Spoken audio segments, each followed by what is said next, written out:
Pemirsa, pada tahun 2025, Bali tak mendapatkan proyek strategis nasional atau PSN. Rencana bandara di Bali Utara juga keluar dari PSN. Kepala Bapeda Bali Iwayan Wiyastana Ika Putra sebelumnya mengatakan hanya proyek tol Mengwi Gilimanuk yang masuk dalam PSN termasuk pengelolaan sampah. Bahkan Wiyastana menyebut, isu bandara hanya isu politik. Menurutnya setiap tahun akan ada perpres baru tentang PSN. PSN hanya prioritas penyelesaian utama, sehingga kata Wiyastana, tidak masuk PSN pun tidak masalah. Artinya, di luar PSN pun pasti ada program yang didukung prioritas oleh pemerintah pusat. PSN hanya menandakan suatu proyek strategis bagi nasional.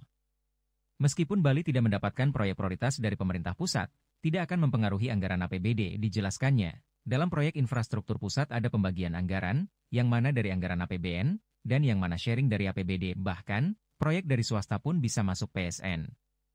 Sementara, data DJPB Bali, tahun 2024, PSN di Bali hanya proyek Bendungan Sidan dengan pagu 357, 21 miliar, dan realisasinya hingga 30 November 2024, 219, 35 miliar.